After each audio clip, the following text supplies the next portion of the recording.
Season 3ல பார்த்தீங்கன்னா, ஒரு கண்டஸ்டன்ட்டுமே வந்து அப்படி ஒரு டான்ஸ் பெர்ஃபார்மன்ஸ் வந்து குடுத்துட்டு இருக்காங்க. ஸோ எப்படி வந்து ஜட்ஜ் பண்ண போறாங்க? யார எலிமினேட் பண்ண போறாங்க? அப்படிங்கிறது தான் மிகப்பெரிய கன்ஃப்யூஷனா இருக்குது.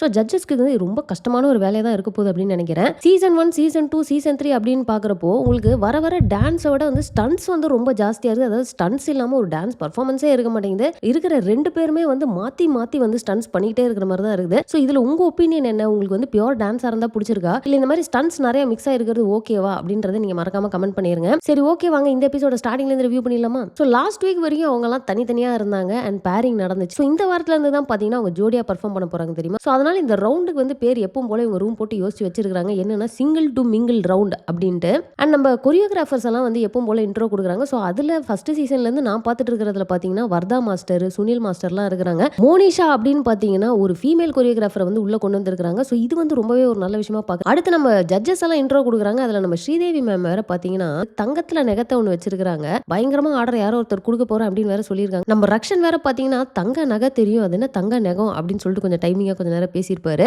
இதுக்கு அடுத்து பாத்தீங்கன்னா நம்ம ஸ்பெஷல் கெஸ்ட்டை வந்து எப்பவும் போல கூப்பிடுறாங்க. அது யார் அப்படின்னு நம்ம தலைவர் சிவா தான் வந்து வராரு. ஸோ அவரோட டான்ஸ் வந்து நமக்கு ஆல்ரெடி தெரியும் எவ்வளவு பெரிய டான்சர் அப்படின்னு. ஏன்னா அவர் போட்ட ஸ்டெப்பை எத்தனை பேர் நம்ம போட்டு பார்த்திருப்போம் அப்படிங்கிறது நமக்கு தெரியும். அண்ட் அவரும் அதுக்கேற்ற மாதிரி பாத்தீங்கன்னா எனக்கு டான்ஸ் அப்படிங்கிறது ஒரு கிஃப்ட், அதுவும் கிளாசிக்கல்லாம் நான் பயங்கரமா ஆடிடுவேன்.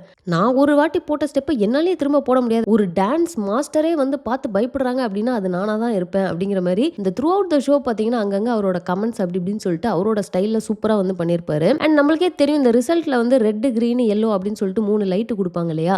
அதுல இந்த வாட்டி ஒரே ஒரு சின்ன சேஞ்ச் பண்ணிருக்காங்க. என்னன்னா யூஸ்வலா நமக்கு ஒரே ஒரு லைட் 3 ஜட்ஜஸும் சேர்ந்து டிசைட் பண்ணி ஒரு லைட் போட்டு காட்டுவாங்க. பட் இந்த வாட்டி ஒரு ஜட்ஜும் அவங்களோட லைட்டை வந்து தனியா கொடுக்க போறாங்க. சோ அதுல எது மெஜாரிட்டியா இருக்கோ அதுதான் வந்து ரிசல்ட் அப்படிங்கிற மாதிரி சொல்றாங்க. சோ இப்போ ஃபர்ஸ்ட் யார் வந்தா அப்படின்னு பாத்தீங்கன்னா பவித்ரா அண்ட் சுஜித் தாங்க வந்து பெர்ஃபார்ம் பண்ணாங்க. சோ இவங்க வந்து பொம்மை மாதிரி 2 பேரும் வந்து பண்ணியிருப்பாங்க. ஃபர்ஸ்ட் எடுத்தோடனே பார்த்தீங்கன்னா நம்ம பவித்ராவை வந்து அப்படி பொம்மையை தூக்கிட்டு வர மாதிரி தூக்கிட்டு வந்து மேலே நிறுத்துவாங்க. அதுலேயே பார்த்தீங்கன்னா அவங்க அப்படியே அச்சசல் பொம்மை மாதிரி ஒரு மூமெண்ட்டே இல்லாமல் ஃபுல் வெயிட் அப்படியே போட்டிருப்பாங்க. இவங்களோட டான்ஸ் பார்த்தீங்கன்னா ஒரு எக்ஸலண்டான கொரியோகிராஃபியாக இருந்தது. யார் அப்படின்னு பார்த்தீங்கன்னா ரேமன் மாஸ்டர் தான். இவங்களே பார்த்தீங்கன்னா ஒரு லிஃப்ட் ஒன்று இருக்கும். அதாவது இவர் கை கேப்பில் அப்படியே ஸ்லைட் ஆகி வந்து அவங்க திரும்ப லேண்ட் ஆகிற மாதிரி இருக்கும். அந்த இடத்துல லேண்டிங் லைட்டாக மிஸ் ஆன மாதிரி ஒரு ஃபீலிங்கு. அதுக்கப்புறம் திரும்ப அவங்க பிக்கப் பண்ணுறதுக்கு கொஞ்சம் லேட் ஆன மாதிரி இருந்தது. இருந்தாலும் அது பெருசாக தெரியாத மாதிரி சூப்பராக மேனேஜ் பண்ணியிருப்பாங்க. அண்ட் ஒரு இடம் இருக்கும் தெரியுமா, அந்த வாவ் ஃபேக்டர். அதாவது அவங்க போய் இப்படி மேலே நின்னுட்டு இப்படி கையை தூக்குவாங்க, மேல இருந்து பேஸ்கெட் விழும். அவங்க மேல பார்க்க கூட மாட்டாங்க. ஆனா பெர்ஃபெக்ட்டா அத வந்து கேட்ச் பண்ணுவாங்க. செம்ம டைமிங்கா இருந்தது.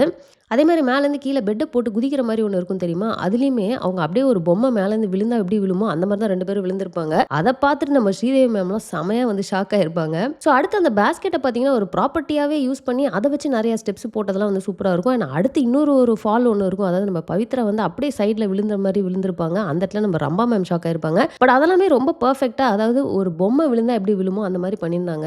எலாஸ்டிக் பேண்டையும் நடுவுல கொண்டு வந்து அத வச்சு கொஞ்சம் வந்து நெறைய ஸ்டெப்ஸ்லாம் பண்ணியிருப்பாங்க. ஸோ ஓவரால் பார்த்தீங்கன்னா இவங்களோட பெர்ஃபார்மன்ஸ் வந்து செம்மையா இருந்தது. ஜட்ஜஸும் பார்த்தீங்கன்னா வந்து சூப்பரான கமெண்ட்ஸ் தான் குடுத்திருப்பாங்க. சாண்டி மாஸ்டர் பார்த்தீங்கன்னா பவித்ரா வந்து சுஜித்தோட ஒரு படி மேலேயே வந்து பெர்ஃபார்ம் பண்ணிட்டாங்க அப்படின்னு சொல்லியிருப்பாங்க. நிஜமாலுமே பவித்ரா வந்து அந்த பொம்மை மாரி கட்ஸ் எல்லாம் பண்ணதெல்லாம் வந்து அவ்வளோ ஷார்ப்பா செமையா இருந்தது.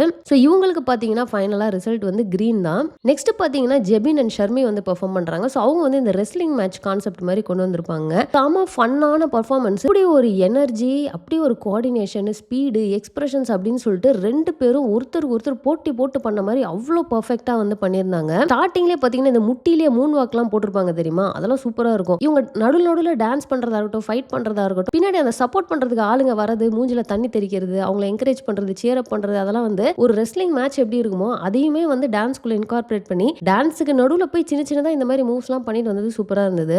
இந்த அரையிற சவுண்ட் எஃபெக்ட்டை வச்சு நடுவுல வந்து ஒரு ஸ்டெப் ஒன்று மாதிரி ஒன்று பண்ணியிருப்பாங்க. அந்த என்டையர் சீக்வன்ஸே வந்து சூப்பராக இருந்துச்சு பார்க்க. அண்ட் கடைசியாக பார்த்தீங்கன்னா கொசு பேட் எடுத்துகிட்டு வந்து பண்ணது. ஸோ அந்த கொசு பேட்டுக்கு ஒரு சவுண்ட் எஃபெக்ட்டை போட்டு மாற்றி மாற்றி அவங்க பண்ணிக்கிட்டது அப்படி ஒரு ஃபன்ஃபில்டான பெர்ஃபார்மன்ஸாக இருந்தது. அண்ட் டான்ஸும் பார்த்தீங்கன்னா பயங்கரமாக பண்ணிட்டாங்க. ஸோ இவங்களுக்கும் பார்த்தீங்கன்னா வந்து கிரீன் தான் கொடுக்குறாங்க. இது முடிச்சோன்னா ஜெபினை கூப்பிட்டு அவரோட லவ் ஸ்டோரியை சொல்லுங்க அப்படின்னு சொல்லிட்டு அவர் 5th ஸ்டாண்டர்ட்ல நடந்த ஒரு ஸ்டோரியை ஒன்று சொன்னார் தெரியும். அவரும் சொல்லுவாருன்னு பார்த்தா அவர் ரொம்ப நேரமாக சொன்னதே திருப்பி சொல்லிட்டு இருப்பாரு. ஸோ அந்த இடத்துல நம்ம சிவாலாம் நடுவில் பூந்து கலாய்ச்சிருப்பாரு. ஸோ அதெல்லாம் ரொம்ப ஃபன்னா இருந்தது. நெக்ஸ்ட் பார்த்தீங்கன்னா சூர்யா அண்ட் கோபிகா வந்து டான்ஸ் பண்றாங்க. ஸோ இதில் வந்து அந்த ஹெட்ஃபோன்ஸ் மாதிரி, அதாவது அந்த சின்ன பசங்களாம் அந்த ரேபிட் மாதிரி ஒன்று போட்டு கீழே அழுத்தினா மேலே காது அப்படியே ஆடும் தெரியுமா? அதை வந்து ஹெட்ஃபோன்ஸ் மாதிரி வந்து கொண்டு வந்தது நல்லா இருந்திருக்கும். கீழே அழுத்துறப்போ அந்த காது ஆடுது இல்லையா? ஸோ அதை வச்சு வந்து நடுவில் அந்த சவுண்ட் எஃபெக்ட்ஸ்க்கு ஏற்ற மாதிரி அவங்க பண்ணது அதெல்லாம் வந்து சூப்பரான குட்டி குட்டி மூவ்ஸாக இருந்தாலும் ரொம்ப நல்லா இருந்தது. ஸ்டார்ட் பண்ணுறப்போ பார்த்தீங்கன்னா அந்த ஒரு ஸ்கிரிப்ட் மாதிரி கொண்டு வந்து தானே ஸ்டார்ட் பண்ணுறாங்க. அதாவது இவரோட பாட்டு வந்து அவங்க ப்ளூடூத்தில் கனெக்ட் ஆகி அவங்க ஃபோனில் ப்ளே ஆயிரும். அதுக்கப்புறம் சரி வாங்க நம்ம 2 பேரும் ஆடலாம் அப்படின்ட்டு. கொஞ்சம் ஸ்லோ ஸ்டார்ட்டா இருக்கே அப்படின்னு யோசிச்சா, டான்ஸ் அப்படின்ட்டு ஸ்டார்ட் பண்ணோனே வந்து பிரிச்சு எடுத்துட்டாங்க. அந்த லிஃப்ட்ஸ், ஃபிளிப்ஸ் அண்ட் நடுவுல பார்த்தீங்கன்னா, இந்த ரீவைண்ட் பண்றது, வால்யூம் அப், டவுன், ஸ்டாப் அப்படின்னு சொல்லிட்டு ஒரு சின்ன இது வச்சிருப்பாங்க. நம்ம யூசுவலாவே பார்த்துருப்போம். இந்த மாரி ரீவைண்ட், ஃபார்வர்ட் அதெல்லாம் நம்ம பார்த்துருப்போம். பட் இந்த வால்யூம் டவுன் அந்த போர்ஷன்ஸ்லாம் வந்து புதுசா இருந்தது. நல்லா இருந்தது பார்க்கறதுக்கு. அண்ட் நடுவுல பார்த்தீங்கன்னா, 4 பக்கம் வந்து அது எலாஸ்டிக்கா இல்ல த்ரெட்டா என்னன்னு தெரியல. ஏதோ ஒண்ணு 4 பக்கம் இழுத்து புடிச்சுட்டு அப்படியே டக்குன்னு விடுவாங்க தெரியுமா? ஃபுல் டார்க்கா இருக்கப்போ, அதுலருந்து பார்த்தீங்கன்னா, உங்களுக்கு அந்த பவுடர் எஃபெக்ட் மாரி குடுத்துருப்பாங்க. அது வந்து சூப்பரா இருந்தது. அண்ட் இவங்களது பார்த்தீங்கன்னா வந்து ஃபுல் எண்ட் டு எண்ட் பார்த்தீங்கன்னா, ஃபுல் டான்ஸா இருந்துச்சு. அது ஒரு நல்ல விஷயம். அண்ட் ஸ்டண்ட்ஸுமே கொஞ்சம் கம்மியா இருந்த மாரி இருந்தது. ஸோ ஃபைனலா ஜட்ஜஸ் பார்த்தீங்கன்னா, இவங்க எண்ட்ல வந்து ஒரு பிட் மட்டும் மிஸ் பண்ணிட்டாங்க அப்படிங்கிற மாரி பாயிண்ட் அவுட் பண்ணியிருப்பாங்க. நான் வந்து அந்த பார்க்குறப்போ அத வந்து மிஸ் பண்ணிட்டேன். பட் அதுக்கப்புறம் அவங்க சொன்னதுக்கப்புறம் அத திரும்ப பார்க்குறப்போ தான் தெரிஞ்சது. ஸோ இவங்களுக்கு ஜட்ஜஸ் பார்த்தீங்கன்னா, கிரீன் தான் ஃபைனல் ரிசல்ட். ஆனா இதுல வந்து ரம்பா மேம் மட்டும் பார்த்தீங்கன்னா, ரெட் குடுத்துருப்பாங்க. எனக்கு என்னன்னா இவ்ளோ சூப்பரா ஆடுனாங்க. ஓகே அவங்க எண்ட்ல மிஸ் பண்ணிட்டாங்க. பட் ரெட் ஏன் குடுக்கணும்? அதுக்கு எல்லோ குடுத்துருக்கலாமே அப்படின்னு தோணுச்சு. ஸோ நீங்க என்ன ஃபீல் பண்றீங்க? இதுல ரம்பா மேம் வந்து ஏன் ரெட் குடுத்தாங்க? அவங்க எல்லோ குடுத்துருக்கலாமே. நான் அப்படிதான் ஃபீல் பண்றேன். ஸோ நீங்க என்ன ஃபீல் பண்றீங்க அப்படிங்கிறத கமெண்ட்ல போட்டுருங்க. ஏன்னா கிரேசி அண்ட் திலீப் வந்து பெர்ஃபார்ம் பண்றாங்க. இதுல நமக்கு ஆல்ரெடி தெரியும் கிரேசி வந்து நான் டான்சர். ஸோ இந்த பெர்ஃபார்மன்ஸ்ல பார்த்தீங்கன்னா, திலீப் வந்து நடுவுல நிறைய சோலோ பிட்ஸ்லாம் வந்து பண்ணியிருப்பாரு. அதெல்லாம் வந்து சூப்பரா இருக்குங்க. அதாவது அவர் ஒரு மாரி ஸ்பின் பண்றது, அந்த ஹிப் ஹாப் மூவ்மெண்ட்ஸ்லாம் வந்து பண்ணியிருப்பாரு. அதெல்லாம் வந்து சூப்பரா பண்ணியிருப்பாரு.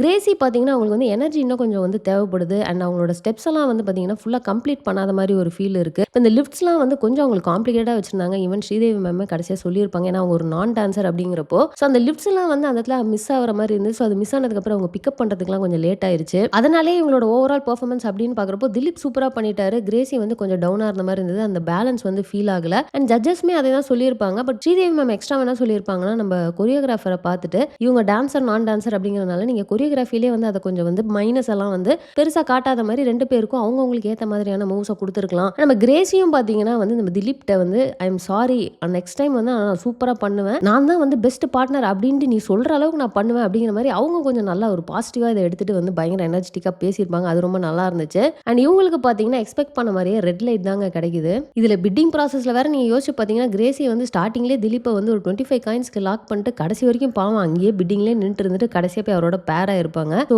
அவங்க இவ்ளோ தூரம் அவர பிட்டிங்ல போட்டு உட்கார வச்சதுக்காவது அவங்க பயங்கரமா ஹார்ட் ஒர்க் பண்ணி நெக்ஸ்ட் வீக்ஸ் வந்து சூப்பரா பெர்ஃபார்ம் பண்ணுவாங்க அப்படின்னு தான் நினைக்கிறேன். இல்லனா திலீப்புமே வந்து சேர்ந்து எலிமினேட் ஆகுற மாதிரியான சிச்சுவேஷன் வந்துரும். நெக்ஸ்ட் பார்த்தீங்கன்னா அனீஷ் அண்ட் ஹர்ஷிதா வந்து பெர்ஃபார்ம் பண்றாங்க. அவங்களதுல பார்த்தீங்கன்னா அனீஷ் வந்து அப்படி ஒரு எனர்ஜி அப்படின்னு யோசிச்சுட்டு இருக்கப்போ ஹர்ஷிதா வந்து அதே ஈக்குவல் எனர்ஜியோட பண்ணியிருப்பாங்க. 2 பேரும் ஸ்டன்ஸ்லாம் வந்து பிச்சு எடுத்துட்டாங்க. எக்கச்சக்க லிஃப்ட்ஸ், ஸ்பின்ஸ், ஃபிளிப் அப்படின்னு சொல்லிட்டு பயங்கரமா பண்ணியிருப்பாங்க. அதுவும் நடுவுல பார்த்தீங்கன்னு வச்சுக்கோங்களேன், ஹர்ஷிதா பார்த்தீங்கன்னா ஒரு ஹேண்ட் ஸ்டாண்ட் பண்ணியிருப்பாங்க. அண்ட் அவங்களோட கால்ல வந்து பேலன்ஸ் பண்ணி அனீஷ் ஒரு ஃபிளிப் மாதிரி ஒன்று பண்ணியிருப்பாரு.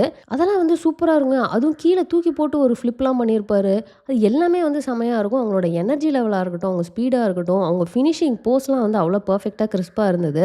அண்ட் 2 பேருமே பார்த்தீங்கன்னா அந்த பாட்டுக்கான லிப்சிங்க்லாம் வந்து நல்லா பண்ணியிருப்பாங்க. ஸோ அதுவுமே வந்து ஒர்க் பண்ணியிருக்காங்க அப்படிங்கிறது நல்லா தெரியுது. ஸோ இன்னைக்கான கடைசி பெர்ஃபார்மன்ஸ் இதுவா இருந்தாலும் இது வந்து வேற லெவல்ல இருந்தது. ஜட்ஜஸ்மே பார்த்தீங்கன்னா சூப்பரா கமெண்ட்ஸ் குடுத்துருப்பாங்க. நம்ம சாண்டி மாஸ்டர்லாம் போயிட்டு நேரா ராக்கி பாயே வந்து குடுத்துருவாரு. ஸோ இந்த வாட்டி இந்த சீசனோட ஃபர்ஸ்ட் ராக்கி பாய் வந்து நம்ம அனீஷ் அண்ட் ஹர்ஷிதா தான் வாங்கியிருக்கிறாங்க.